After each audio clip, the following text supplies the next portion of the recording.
Oke, Assalamualaikum warahmatullahi wabarakatuh. Sekarang kita akan membahas kisi-kisi sumatif tengah semester untuk mata pelajaran kelas 8. Oke ya. Nah, agar kalian dapat memahaminya, silahkan simak video berikut ini dengan seksama. Oke ya, bisa siapkan juga alat tulisnya. Nah, untuk materinya, Miss apa aja? Materinya ada tentang garis bujur, garis lintang, kemudian ada lapisan bumi, kemudian ada pergerakan lempeng, persebaran lempeng, cuaca dan iklim, dan yang terakhir klasifikasi awan. Nah, ini materi-materi yang sudah kalian pelajari sebelumnya. Oke, untuk materi yang pertama, kita akan belajar tentang garis bujur dan garis lintang. Ya, terkait garis bujur dan garis lintang ini, ya garis yang dapat membantu beberapa dampaknya seperti pembagian iklim, kemudian adanya pembagian waktu, ya, dan sebagainya gitu. Nah, garis-garis ini tentunya tidak terlihat secara langsung gitu ya. Padahal ini kan ada di planet bumi ya. Nah, ini kan gambar yang bulat ini kita gambarkan planet bumi, di mana planet tempat tinggal kita. Nah, sekarang coba kita lihat dalam kehidupan sehari-hari, apakah kita melihat garis-garis ini, garis yang melintang dan membujur ini? Tentunya tidak ya. Jadi, garis lintang dan garis bujur ini merupakan garis hayal. Garis hayal ya. Kalau garis lintang berarti yang melintang ya, dari barat ke timur. Kalau garis bujur ini yang membujur dari kutub utara ke kutub selatan. Kalau secara geografisnya berarti dari utara ke selatan gitu ya, tapi agar memudahkan misalkan dari atas ke bawah atau dari bawah ke atas bebas. Itu ya tentang garis bujur dan garis lintang. Nah, kemudian Ibu, dampaknya apa? Oke, untuk dampaknya yang pertama untuk garis lintang. Nah, untuk garis lintang ini adanya pembagian iklim. Oke. Pertemuan sebelumnya sudah pernah Miss Andin jelaskan ya, pembagian iklim ini ada 4 iklim. Yang pertama ada iklim tropis, ada iklim subtropis, ada iklim sedang, dan ada iklim kutub atau iklim dingin. Nah, untuk iklim tropis ini biasanya berada di lintang rendah. Oke, lintang rendah itu yang mana, Miss? Nah, lintang rendah ini kalau kalian perhatikan di sini ada garis lintang yang putus-putus ya. Nah, ini adalah 0 derajatnya atau kita sebut dengan khatulistiwa. Ini adalah patokannya. Kalau ke arah utara berarti ini lintang utara, kalau ke arah selatan ini namanya lintang selatan. Nah, Indonesia itu ada di sini ya. Kalau digambarkan kurang lebih seperti ini. Indonesia itu dilalui oleh garis khatulistiwa. Jadi ada sebagian wilayah yang masuk ke dalam lintang utara dan sebagian wilayah masuk ke lintang selatan. Ya, untuk letak astronomisnya nanti Ibu sampaikan. Jadi di sini kita panggil Ibu atau Miss aja ya. Oke, untuk letak tropis tadi di lintang rendah. Untuk angkanya itu ada di 0 derajat sampai 20 derajat LU atau LS. Artinya bisa ke wilayah atas maupun wilayah selatan atau bawah. Kalau untuk subtropis ini 21 derajat sampai 40 derajat LU, LS juga. Untuk sedangnya 41 derajat sampai 65 derajat LU, LS. Nah, kalau yang kutub ini 65 sampai 90. Kutub utara dan kutub selatan, gitu ya. Oke, nah untuk iklim tropis ini ada 2 musim. Subtropis sedang ini ada 4 musim ya, seperti musim dingin, musim semi, musim gugur, dan musim panas. Kalau di tropis berarti kan musim penghujan dan musim kemarau. Nah, untuk letak astronomis Indonesianya Ibu berapa? Nah, tadi sempat disinggung ya bahwa Indonesia itu dilalui oleh garis khatulistiwa. Oke, untuk letak astronomis Indonesia itu ada di 6 derajat LU sampai 11 derajat LS. Oke, dan berapa? 95 derajat bujur timur sampai 141 derajat bujur timur. Oke, pertanyaannya sekarang kenapa BT? Nah, kalau ini berdasarkan garis bujur tadi. Nih, garis bujur ya ini ya. Yang KO dan KS. Nah, untuk garis bujur ini ada patokannya, yaitu di salah satu kota di United Kingdom, itu namanya Greenwich. Nah, Greenwich ini yang menjadi patokan waktu dunia, 0 derajatnya. Kalau wilayahnya berada di sebelah timur kota Greenwich, maka dia akan zonanya termasuk BT. Tapi kalau misalkan wilayahnya ada di sebelah barat, maka dia zona waktunya BB. Nah, untuk wilayah-wilayahnya seperti bujur timur ini meliputi Asia. Di sini ada Asia, kemudian sebagian Eropa, Afrika, itu BT. Kalau BB ini Amerika, bukan sebagian ya, hampir seluruh wilayah Amerika itu adalah bujur barat. Nah, untuk wilayah yang berada di sebelah timur itu waktunya lebih duluan ya daripada wilayah yang di sebelah barat. Kenapa? Karena itu dari pergerakan rotasi bumi yang bergerak dari barat ke timur, seperti itu ya. Oke, kita kembali ke 95 derajat BT sampai 141 derajat BT. Nah, kenapa BT? Karena Indonesia memang ada di sebelah timur kota Greenwich atau Eropa lah ya. Katakan seperti itu. Nah, dampaknya apa? Dampaknya dari garis bujur ini adalah adanya pembagian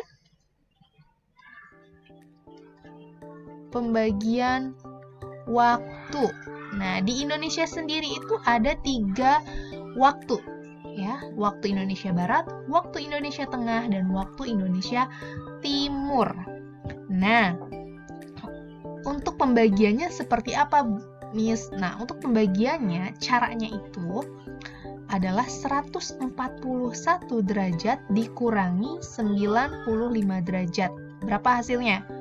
46 derajat ya. Nah, 46 derajat ini dibagi 15 menghasilkan kurang lebih 3 ya. 3 kali 15 aja udah 45. Berarti kan 3 sekian ya, kurang lebih 3 sekian. Nah, artinya di Indonesia ini memiliki 3 zona waktu. Tadi ada WIB, WITA, dan WIT.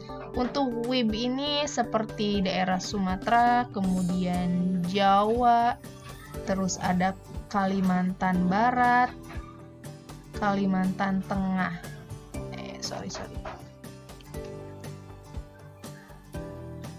Kalimantan Tengah.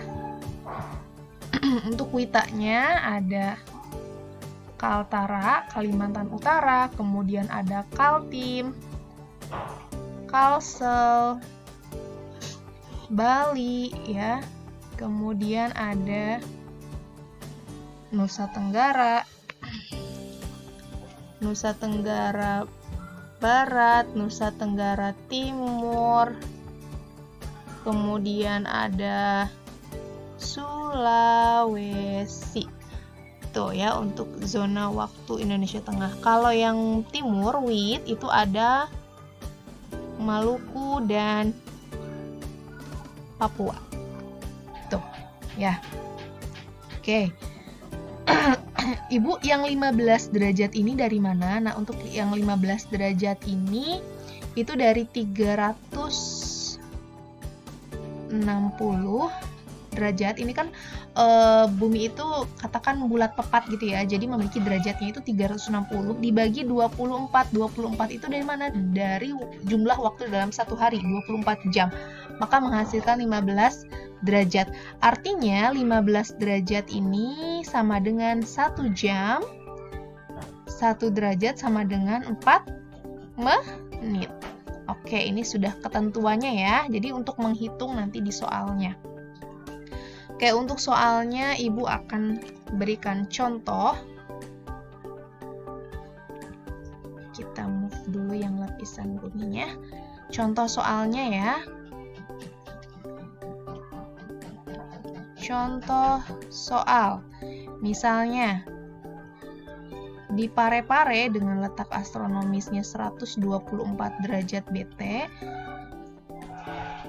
menunjukkan pukul 10.05 WITA. Nah, pukul berapa di Bandung dengan garis bujurnya 107 derajat BT? Nah, cara menjawabnya bagaimana? Oke, cara menjawabnya seperti ini. Langkah yang pertama, kalian selisihkan dulu angka derajat yang lebih besar dikurangi angka derajat yang lebih kecil.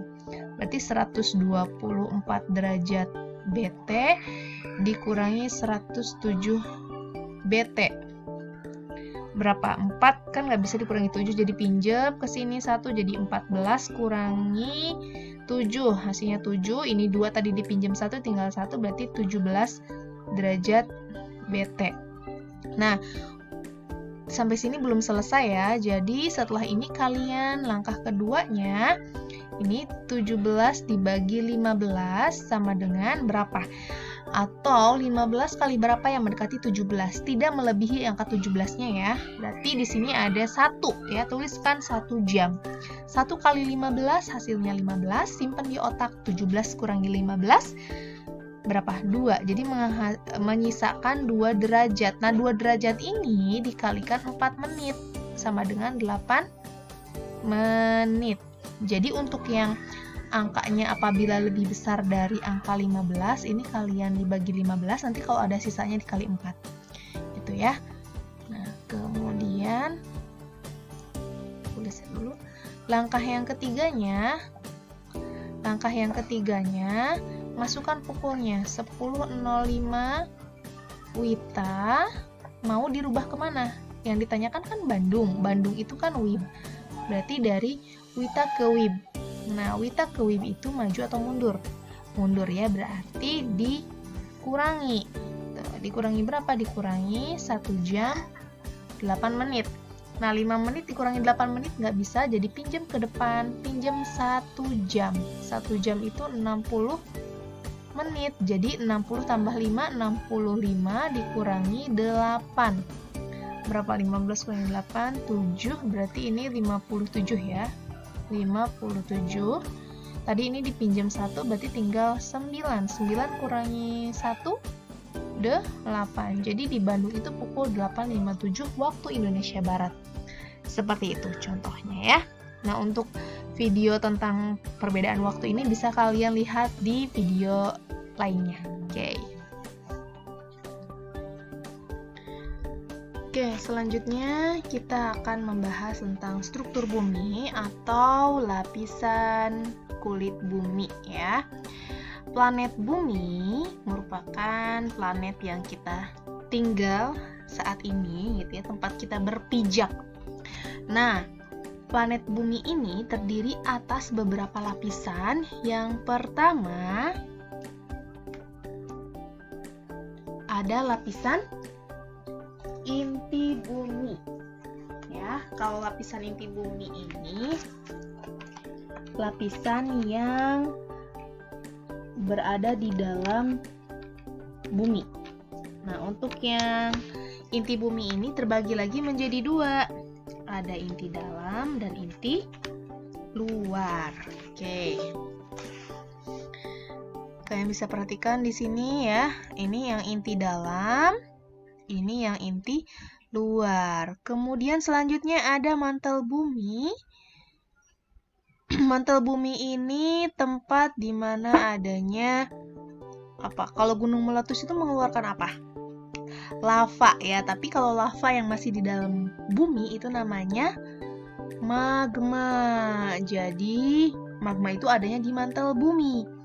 Kemudian kerak bumi. Nah, kerak bumi ini tempat tinggal kita. Tempat yang kita pijaki saat ini adalah kerak bumi. Nah, kerak bumi ini juga dibagi dua. Ada namanya lempeng samudra dan lempeng benua. Nah, itu kita tinggal di mana? Kita di lempeng benua. Oke, untuk istilah-istilah lainnya apa saja, Bu? Nah, untuk kerak bumi ini kita sebut dengan yang magma kita hapus dulu ya. Yang magma kita hapus dulu.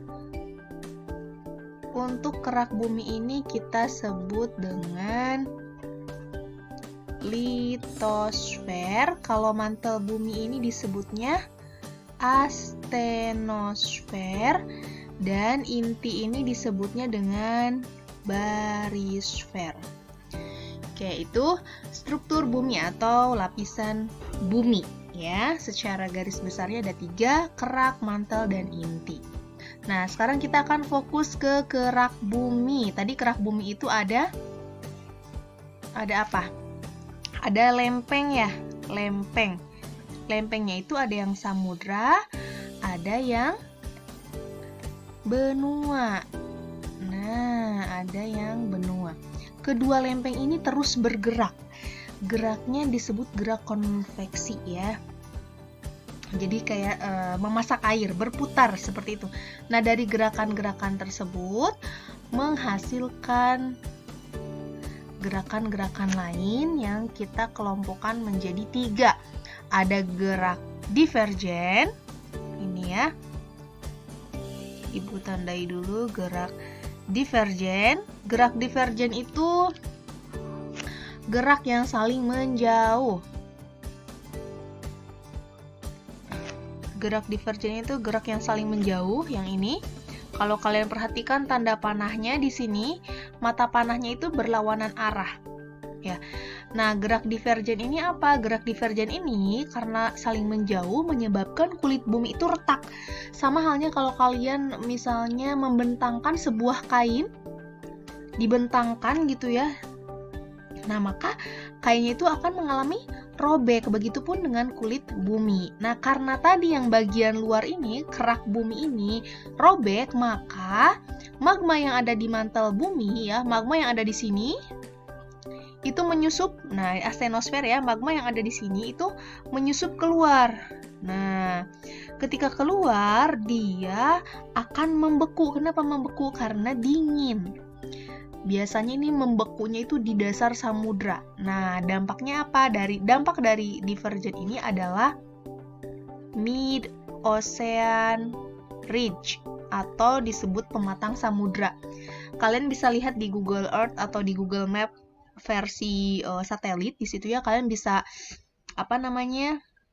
cari lempeng, wilayah-wilayah yang lempengnya gerak divergen. Nah, untuk mengetahuinya, peta yang sudah pernah Ibu share di sini ya, kalian melihat di peta di Google Map versi satelit ataupun Google Earth, di situ ada sebuah garis yang retak-retak membentang. Nah, itu adalah pematang samudra hasil dari gerakan divergen. Selanjutnya ada transform. Nah, kalau transform ini gerakan lempeng yang saling bergesekan ya. Ya, ini. Jadi tanda panahnya ini saling berpas-pasan. Ya, kalau ini menyebabkan adanya patahan. Tuh. Selanjutnya ada konvergen. Nah, konvergen ini dibagi 2, ada yang subduksi, ada yang kolisi. Kalau subduksi itu pertemuan lempeng yang berbeda antara samudra dan benua. Kalau kolisi itu sama, misalnya pertemuan lempeng samudra dengan samudra atau lempeng benua dengan benua. Seperti itu ya. Jadi kalau konvergen itu kita lihat gambarnya di sini, tanda panahnya ini saling bertemu tuh. Tanda mata panahnya saling bertemu. Beda dengan divergen saling menjauh. Seperti itu. Ya. Kalau dampaknya Bu, dari subduksi itu adanya palung benua. Nah, di sini palung benua, contohnya seperti palung benua, palung samudra, palung samudra contohnya adalah palung Mariana di Filipina, ya, kita sebut dengan Mariana Trench. Kalau yang kolisi ini sebagai contohnya pertemuan dua lempeng benua dengan benua, jadi akan menghasilkan apa di sini? Menghasilkan pegunungan. Yang terkenal itu kita kenal dengan pegunungan Himalaya. Seperti itu ya anak-anak untuk lapisannya. Kemudian persebaran lempengnya. Nah, ini udah pernah Ibu share juga petanya. Kalian silakan dilihat lagi ya. Nah, di sini ada persebarannya. Untuk melihat gerakan-gerakan lempengnya, kalian perhatikan tanda panahnya. Ibu yang ungu ini ya. Tidak terlihat jadinya. Perhatikan tanda panahnya ini. Nah, ini kan tanda panahnya saling bertemu. Ya, ini mata panahnya ini. Mata panah saling bertemu. Jadi ini adalah gerak konvergen. Gerak konvergen antara apa dan apa? Lempeng Pasifik dengan lempeng Amerika Utara itu. Kemudian kita cari lagi yang konvergen. Mana? Di sekitar sini. Nah, di sini ya. Tuh, ini juga saling bertemu. Bertemu dengan apa? Lempeng apa dan apa? Ada lempeng Australia dan lempeng Samudra Pasifik. Ada lagi? Nah, di sini ya, ada lagi. Di sini ada pertemuan lempeng antara lempeng Eurasia dan lempeng India. Kayak itu. Kemudian yang divergennya. Yang divergen itu yang mana? Divergen itu yang saling menjauh. Kita lihat tanda panahnya yang mata panahnya saling menjauh ini. Nah, ini mata panah saling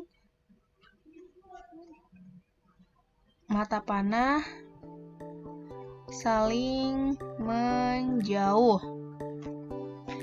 Tuh ya. Kemudian cari lagi mana? Nah, ini yang ini antara apa? Amerika Selatan dengan Afrika. Kalau yang ini berarti lempeng Pasifik dengan lempeng Antartika. Ada lagi? Nah, ini Nazca dengan Pasifik dan sebagainya. Kalian bisa klasifikasikan ya. Kemudian yang transform yang mana? Nah, ini bisa kalian lihat antara lempeng Pasifik dengan Amerika Utara. Transform ya. Ibu menggunakan yang warna hijau supaya kalian bisa membedakan. Nah, ini yang transform. Itu untuk pergerakan lempengnya. Oke, selanjutnya tentang cuaca dan iklim ya. Ada cuaca, ada iklim. Nah, bedanya apa kalau cuaca dan iklim? Oke, sekarang Ibu berikan penjelasan. Misalnya, pagi itu bersinar mataharinya ya, cerah. Kemudian siang tiba-tiba mendung. Mendung bahkan hujan. Kemudian sorenya ya cerah kembali gitu. Nah, ini ada perubahan antara pagi ke siang, kemudian siang ke sore. Nah, perubahan kondisi seperti ini merupakan pengertian dari cuaca. Jadi cuaca itu keadaan suhu, baik itu angin, curah hujan, sinar matahari dalam satu hari. Untuk wilayahnya itu wilayah sempit ya, dan waktunya singkat atau pendek seperti itu. Nah, kebalikannya kalau iklim itu biasanya waktunya cukup lama, kemudian wilayahnya juga luas. Bisa satu negara, bisa satu benua, seperti itu. Oke, selanjutnya tentang klasifikasi bentuk awan ya. Awan udah tidak asing lagi untuk kalian ya, sesuatu yang putih di langit atau sebutnya cotton candy katanya ya. Jadi awan itu merupakan salah satu submateri yang dibahas dalam materi cuaca dan iklim. Nah, awan ini diklasifikasikan menjadi 3 ya, ada awan rendah,